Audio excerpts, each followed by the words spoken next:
Hey, welcome everyone. It's Logan Christopher with the Legendary Strength Podcast, and as always, I'm very excited about this interview. I have on with me on the line Sean Croxton, so thanks for joining us, Sean. Thanks for allowing me to be here, Logan. Really appreciate it. Yeah, I was just thinking about this. I start off every one of these saying I'm super excited, but that's actually the truth. I'm really excited about every single interview I do, and you being a man that interviews tons of people, I'm sure you have the same feeling. Yeah, I'm always pumped up for every interview that I do, so I can certainly relate to the feeling. Yeah. So if you're not familiar with Sean, he runs Underground Wellness and is pretty well known in some serious nutrition field and bringing a lot of information that, isn't out there in the mainstream, which is, stuff that actually helps people. So, we talk a lot about strength training and everything, but of course everything important there. You also need good health, good nutrition, and everything to back it up. And I got to meet Sean recently. I really like the work that he's doing, so I was very happy to get him on with this call. So for people that aren't familiar with you, Sean, can you give a bit of a background of yourself? I know we only have a half hour, so I won't give you the long story, but yeah. I used to be a personal trainer. I graduated from a California State University and pretty much learned a lot of things not to do, food guide pyramid, things of that sort, things that I thought worked but didn't when I applied them not only to myself but to my personal training clients. People just tended to get fatter, you know what I'm saying?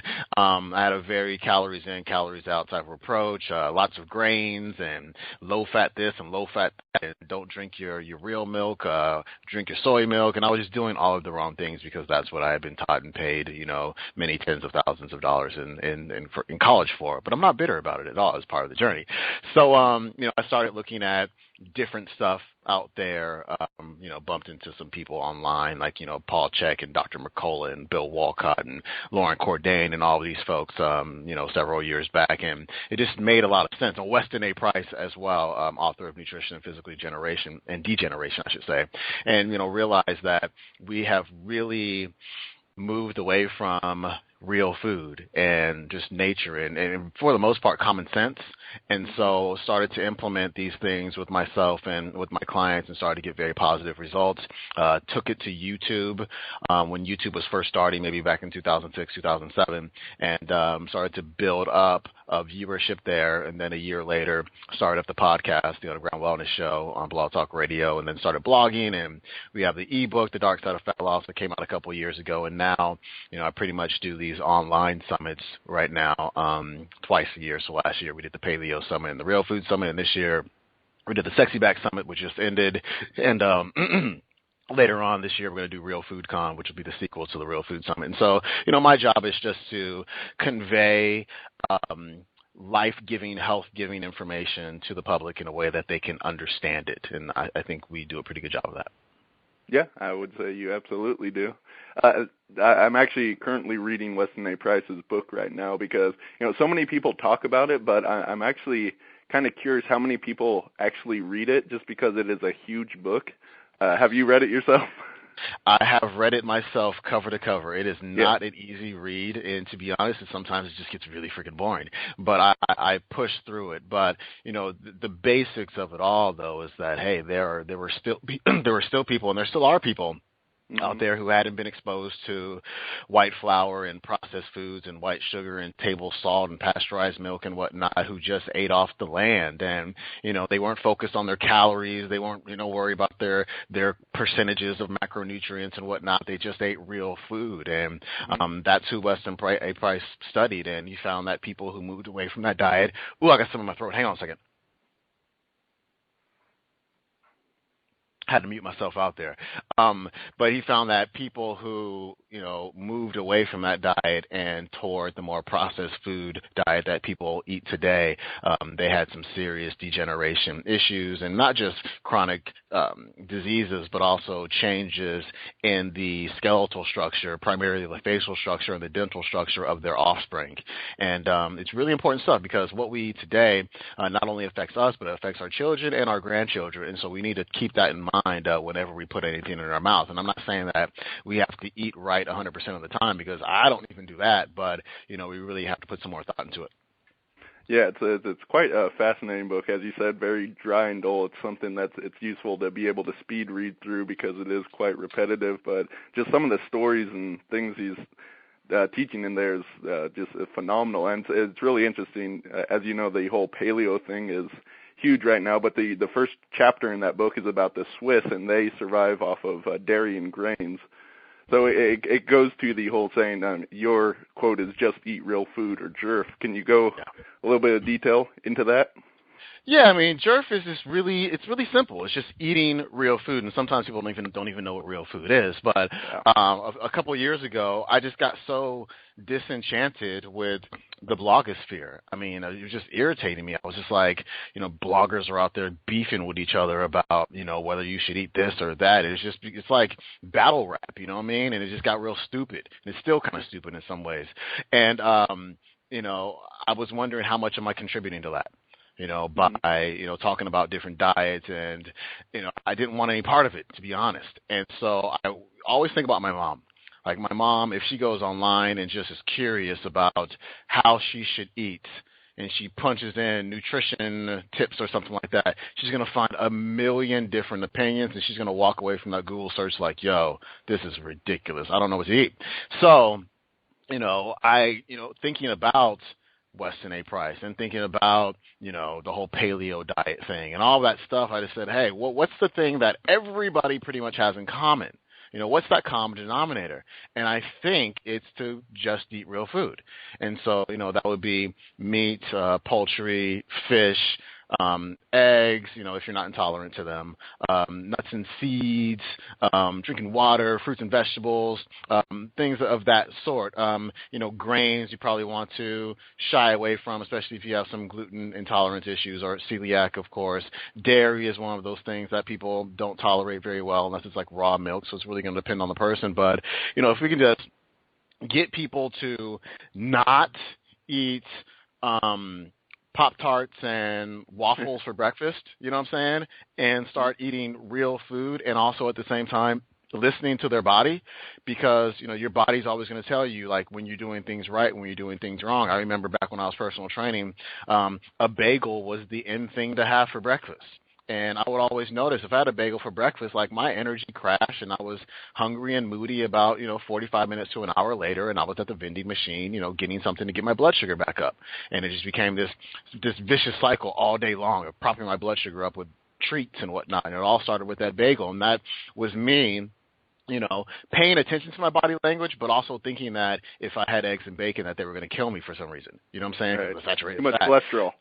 Yeah, the cholesterol. And so, through this journey, I've been able to find that the way to eat and the way to take care of yourself is pretty much the opposite of what we've been told. And if we just get back to eating real food, it really goes a long way with a lot of people, and it's very simple. I mean, you might say paleo and get into a freaking debate about evolution and whatnot, but when you say just eat real food, it makes a lot of sense. I wear my JERF shirt, like I live in downtown San Diego, and I'll wear it around town. And I swear, whenever I wear that shirt, every 10 minutes or so, somebody will stop me and be like, I love that. That's so cool. And so I think JERF is going to be a really big deal one day. One day. Yeah. Yeah, absolutely. So one of the things you touched on there was the body language, and that's something I really like about your book. You have the body language log in there, and this goes to the idea that everyone's individual and they have to find what works best for them. What I really like about this little PDF you have there is because it's simple, yet almost no one I see takes the time to actually analyze what they're doing. And if they just did this simple thing, then they would understand a whole lot more about their body and be able to make better dietary choices just off of that alone. Mm-hmm. Yeah, this is really simple. I learned this from Paul Chek many years ago. I never even thought about it. I know how I feel. You can put any meal in front of me and I'm going to know how I feel.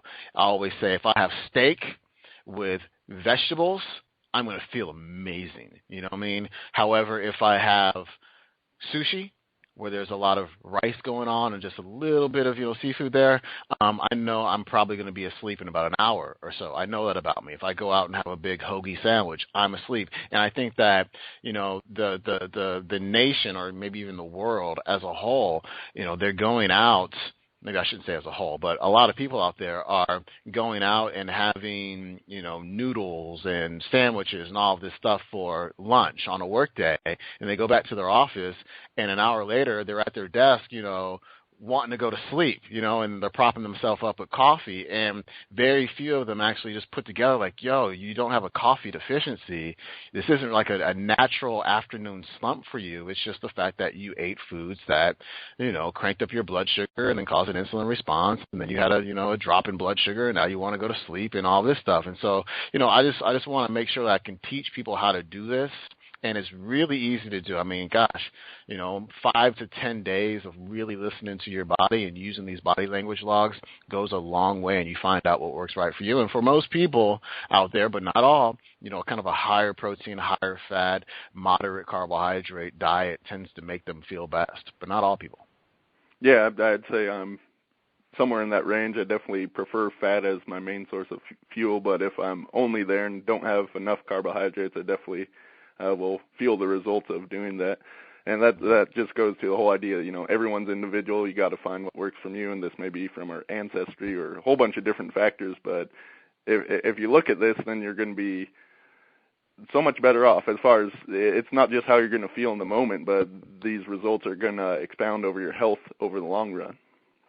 Absolutely. And, you're just teaching yourself. It's all about education. And you teach yourself, and then you can teach somebody else how to do it. And it's not superly overly complicated. Like, I don't know how many calories I eat every day. I don't even care.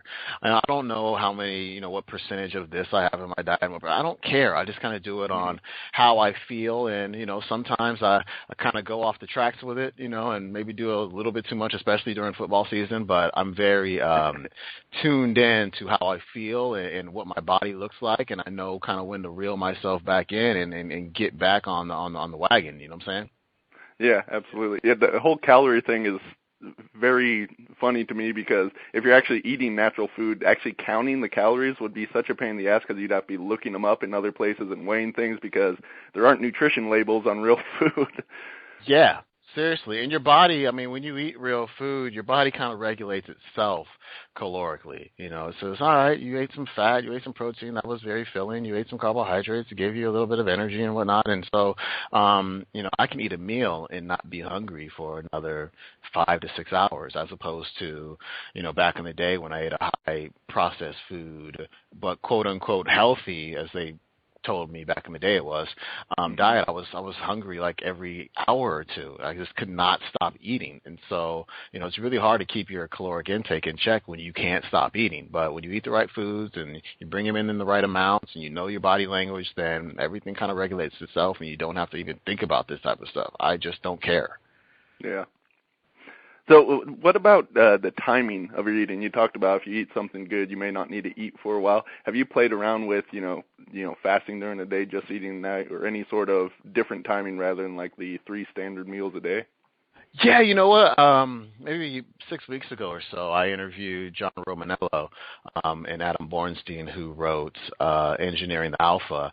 And intermittent fasting is literally something that I just kind of flew over my head. I honestly didn't care about it at all. And then when I read the book and, Martin Berkham's whole idea of that, 16/8, like not eating for 16 hours and having this 8-hour window where you eat food. I was in the increase in growth hormone, I think that it gives you. I kind of tinkered around with it. I mean, not to a T at all, but I did start getting up in the morning and going to play basketball and working out and all that stuff on an empty stomach. And, I would finally eat something when I got home, but I would probably stop eating at about 6 o'clock and not eat again until roughly around 9:30-ish, so 6 o'clock p.m. until 9:30 a.m. And so what is that? About 15 hours or so. So I was kind of intermittent fasting every day. And I loved the benefits that I get from it. I haven't been as in tune with it because I had this whole Sexy Back Summit launch, so everything got a little bit crazy, but I'm kind of getting back to where I used to be. But I loved how lean it got me, and also the fact that when the Sexy Back Summit stuff came along, I was able to stay lean. typically when a big project like that comes up, I might put on about 5 pounds, but I've been able to kind of maintain where I was at by, using that intermittent fasting type of deal. And a lot of the intermittent fasting that I was doing during the sexy back summer was just because I was so busy that I just wasn't eating. You know what I'm saying? But, it worked out pretty well. So I do like it. I don't know a whole lot about it. I should get Martin on my show one day. He's been, or Brad Pilon. They've been recommended a couple times, but I just haven't yet. But I certainly will now that I'm more interested in it. Yeah. Would you say it's the same thing as far as, what sort of profile of nutrients you should be eating, that intermittent fasting may work better for some people and not so well for others? Yeah, I mean that's always a possibility. That's with everything, Yeah.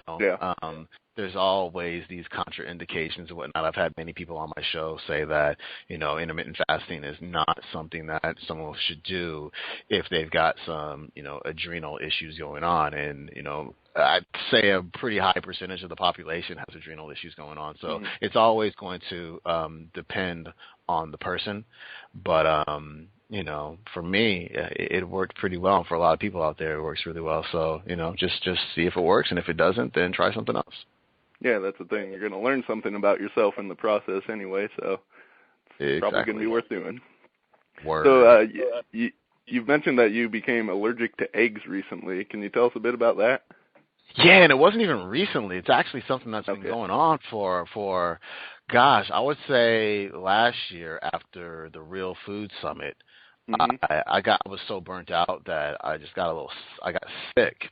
And I was literally in my bed for pretty much a month watching freaking Breaking Bad and stuff on Netflix every day. Good Yeah, it was awesome. And so I noticed I had a cough for a little while, and then I had this issue with clearing my throat.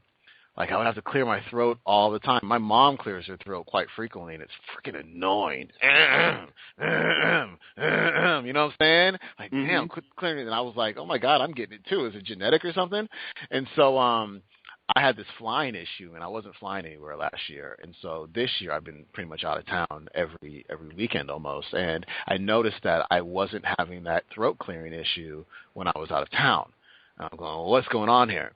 And so I thought, it might have been something in the condo that I live at. Maybe there's some mold going on. Maybe it's a carpet, whatever. But, I just know that when I'm doing my radio show, I'm just muted out most of the time, clearing my throat. So it's frustrating. I'm going, damn, I'm going to have to deal with this for the rest of my life. I can't figure it out. And then finally I put 2 and 2 together, and I was like, what do I do here that I don't do when I'm out of town? One thing is eating eggs, because eggs, if you eat them at a regular restaurant or a hotel, gross, nasty eggs made from sick freaking hens, you know what I'm saying? And so I stopped eating eggs for about a week, and the throat clearing issue completely went away. And then I was out having breakfast with Tom O'Brien, and I was like, oh, I'm going to try the eggs. And the whole next day, I'm just clearing my throat the whole time, and it's boom, I found the culprit. And then most recently, and so I haven't had eggs since, and it kind of sucks because I really like eggs. They're amazing, and you can make them. That would be very unfortunate in my mind if that happened to me, because eggs are an almost everyday thing for me. Yeah, and and that was probably the issue, is that I was having eggs just about every day of my life, and with some stress that was going on with this, I did 3 launches in 11 months, Dark Side of Fat Loss, Paleo, and Real Food, and so things were kind of stressful, and so I'm sure there was some breaking down of my intestinal barrier, some leaky gut stuff going on. I recently found out that I break out, I start itching when I eat dried pineapple, which sucks, and so these little things are starting to pop up. So I'm going to run some labs on not only on my hormones, but on my gut, and kind of see what's going on in there, and do what I have to do to reestablish the integrity of it, because, it's a sign, and it's a sign that some people probably won't even realize, period. They'd be like, oh, this is just regular, I'm just going to be clearing my throat for the rest of my life. However, to me, because I know a lot about this, when the gut starts to break down like that, you're really leaving yourself wide open for some autoimmune issues, and that's the last thing that I want. I don't want Hashimoto's thyroiditis. I don't want lupus. I don't want, any antibodies going after my brain. Like, I'm just not interested in any of that, and so there's definitely going to be a lot of gut repair going on and elimination diet and kind of figuring out this whole thing and dialing it in. Yeah. So you mentioned the getting some testing done. Have you done a lot of different blood testing or different things in the past, and what are some of the things you've learned from doing that?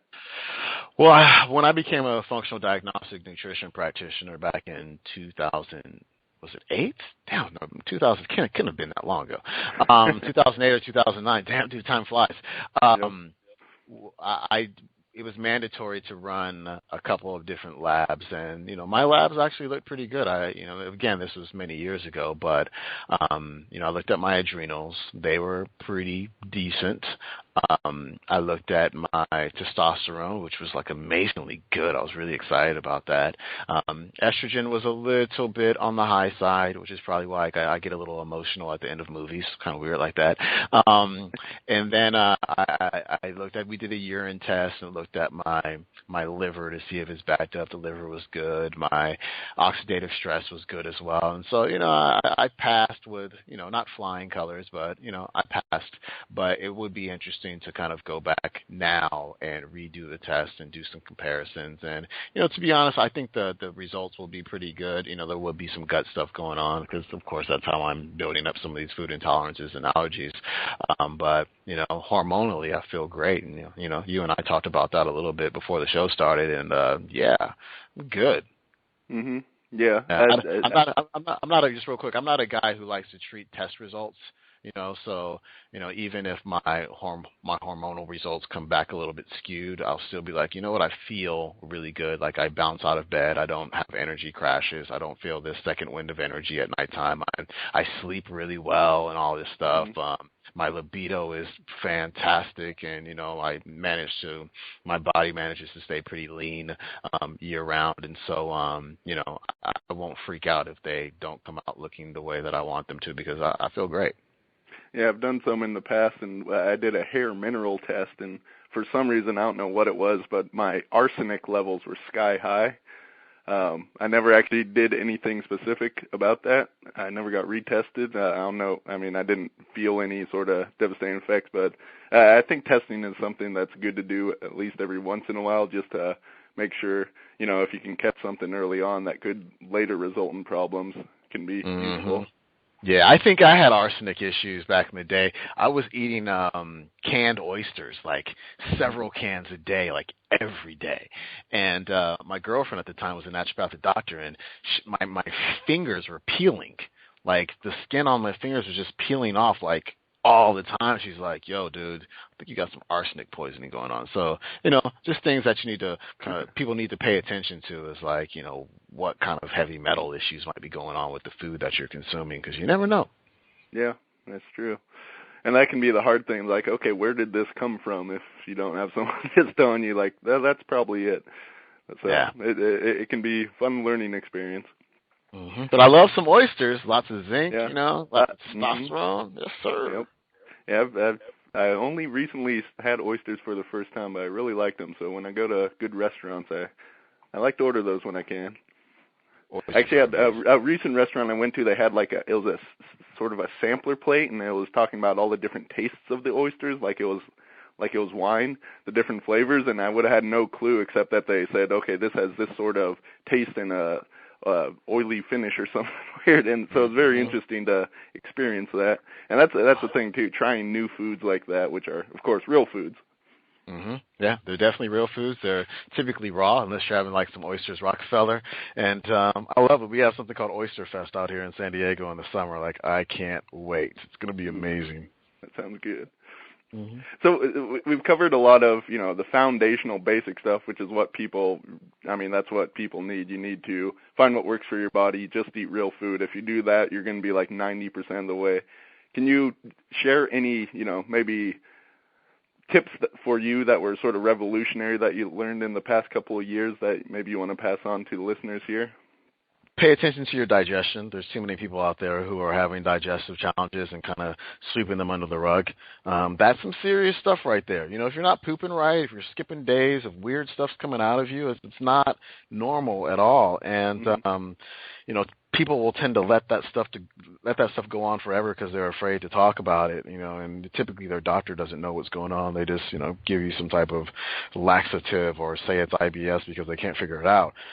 But I would find that when I was working with clients one-on-one as a practitioner, I'd say maybe a good 70-80% of them, their health challenges were rooted in their digestive health because, like I said earlier, when the gut starts to break down, what can happen is like undigested food particles and bacteria and viruses and things that are supposed to just stay in your gut and you poop them out, they can actually get into your circulation, and that causes toxicity in the body, causes overreactions from the immune system, which is going to stress out your hormonal system. Remember, all of those toxins that are coming in have to go through your liver, and your liver gets backed up, and then you become toxic, then you get brain fog, and then you start to get skin outbreaks and on and on and on. And so really pay attention to that gut. Doing really simple things, maybe trying a probiotic, using some digestive enzymes. Those are real simple things that you can do, as well as, chewing your food when you eat it. So I think that's a big deal right there. Not consuming a whole lot of water when you eat food. Most people drink water when they eat food to wash it down, but you should chew your food until it's liquid. That's really important. Your teeth are part of your digestive system. And then, if simple things like that don't help, or also, I should move back, removing grains and gluten from your diet, removing dairy products from your diet as well, maybe eliminating eggs, maybe tinkering around with that. And if that doesn't help, then, I would certainly recommend getting with a practitioner. You can go to bonesandhormones.com, bonesandhormones.com. You can find out how you can get a functional diagnostic nutrition practitioner like myself, who will actually investigate this stuff for you and find out the root cause of your health issues instead of just giving you some type of pill to cover up the symptoms. And so, your practitioner may recommend a stool test. And, I would say, again, 70-80% of my clients would have like an H. pylori infection, which is a bacterial infection in the stomach or the small intestine that can actually cause some serious digestive issues. Communicable. You can get it from kissing somebody, drinking off something. Like 70% of the world's population has it. Like 30 to 40% of the American population has it. So very, very common. It's the reason why people have acid reflux and heartburn and things like that.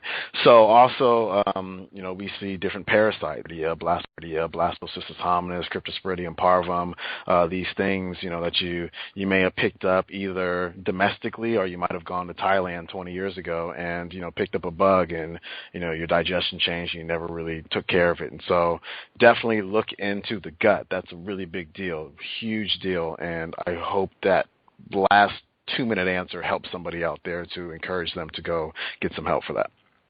Yeah, absolutely. Very important stuff. Are you a big fan of different fermented foods? I do. I encourage fermented foods. To be honest, I can't eat them, though. They're nasty, dude. I can't eat. They're so good. Oh, dude, they're gross, man. They're gross. I'm actually going to start experimenting. Like, we're kind of going to change the direction of Underground Wellness a little bit. And so I'm going to start making more cooking videos and things like that, and showing people how to make kombucha and whatever. But, so I'm going to play around with like kimchi and sauerkraut and all that stuff. But, I mean, to be honest, it's not like high on my list of things to eat. It's just nasty, dude. It's just nasty. I do like kombucha. I could throw some of that stuff down. But, yeah. I'm drinking one right now. Yes, sir. I'm a big fan of sauerkraut, though. I love it. I make my own, and it's I can just eat that plain. I like that sour taste. Yeah, I'm not a sour guy, unfortunately. Yeah. Like, I had a friend over last night. She's like, "Do you have any lemons?" And I'm like, "No, lemons are gross. I just don't do sour very well." And that's probably why I'm not a big fan of fermented foods. Not that I should say not a big fan of myself consuming fermented foods, but right. I do encourage that others eat them. I don't want to be, misconstrued on that answer. Yeah. Okay, so you have your book, which we talked about a little bit, The Dark Side of Fat Loss, which I have to say I read through the whole thing. It's a phenomenal amount of information, and for someone, whether you're beginner or advanced, it's going to give you a lot of detail, a lot of science behind it with, resources to get even more It's very comprehensive, and you called it Dark Side of Fat Loss because it flies in the face of the conventional wisdom, which, just like in training, the conventional wisdom isn't so wise at all. So we need to go outside. Can you tell us a little bit more about the book and why people might be interested in picking it up? Who's it for and all that? Who's it for? It's anyone who's just been struggling with fat loss and has been doing the same thing over and over again. I call it the box, and the box it contains diet and exercise, calories in, calories out. Reduce your caloric intake and just run on a treadmill for 2 hours, and that doesn't seem to work, especially in the long term. And I explain to you why that doesn't work in the long term. I mean, there's hardwiring in your body that doesn't allow that to work long term. I mean, it's just like, what we're doing these days is we're putting ourselves in a state of famine for the most part. And when you put yourself in a state of famine by tremendously reducing the amount of calories you take in, it's going to slow down your metabolism. I mean, what reason would your body have to keep your metabolism cranked up when you've significantly reduced your calories? And, what caveman, because that's pretty much, who we are, cavemen and cavewomen, with just technology and whatnot, we haven't changed very much. What caveman or cavewoman during a famine goes running? It doesn't really make any sense. And so there's a lot of other pieces to the puzzle that I break down, I think, in a very creative, kind of funny way that people can understand. And so I talk about hormones, I talk about cortisol, I talk about leptin, testosterone, I talk about stress, which is incredibly important. I talk about digestion. I think the longest chapter is about digestion. I talk about toxins and how there's toxins out there called obesogens that throw off your hormonal system and, can cause you to gain weight. I have a chapter called Just Eat Real Food, just about what real food really is. There's a chapter about how to listen to your body language and how to implement the JERF 30 diet, as I call it. And I think, my favorite, I was actually flipping through my ebook last night, and my favorite book, my favorite chapter is chapter 10 regarding getting your mind right. Because mindset is huge with this. And if you don't have your mind right and you don't have a big enough reason to lose fat and to do the things that you need to do to lose the fat, because, hey, getting healthy, it's many things, but it's certainly not convenient. You know what I'm saying? And so you have to have a big enough why to do it, and you have to value it, and it has to really be important to you. And so that's my favorite chapter for sure. So it's 159 pages of goodness. There's a lot of extras in there. There's links to different podcasts. There's what we call Dark Sider profiles, where I'm profiling, a lot of the people whom I've done radio interviews with, and there's a lot of links to different books that we can learn more. So I think it's one of the most comprehensive ebooks I've seen out there, and that was the intention. There's a separate manual that you can get in addition to that called the Underground Workout Manual, and that was written by my buddy Brett Klicka, who is once again nominated for Personal Trainer of the Year for the third year in a row. And so he has this full program, I believe it's a 12-week program on video. So it's laid out for you. You can kind of click on the picture and the video opens up kind of showing you exactly how to do it. So it's 12 weeks of workouts. You're never doing the same workout twice. And so we want to cover not just the food piece and not just the hormones and digestion and the immune system and the detoxification stuff and the mindset, but we also want to give you a really good exercise program that you can do at home. Mm-hmm. Yeah, you do need to bring everything together, and I like that you address the mindset in there, because that's a huge thing that I'm always talking about, because not enough people do talk about it. Yet that is going to be really the determining factor in whether you have success, whether it's losing weight or getting in shape or anything you're trying to do, really. Exactly. Get your mind right. Not just for health, not just for losing fat, but just for life in general. Because you don't got your mind right, I don't know. It sounds like a pretty stale life to me. Yep, I agree. Well, thank you so much, Sean. This was awesome. I had a lot of fun. Thank you. I did too. I love bumping my gums about health and other stuff. Thank you very much, Logan. All right. Thank you, everyone, for listening. I do want to let you know in a future podcast, once I've finished Weston A. Price's book, I'm going to do one exclusively on that and just talk about some of the takeaways I've gotten from that book, give you some more information on real food, just like we've covered here. So thanks, everyone, for listening, and I'll talk to you next time.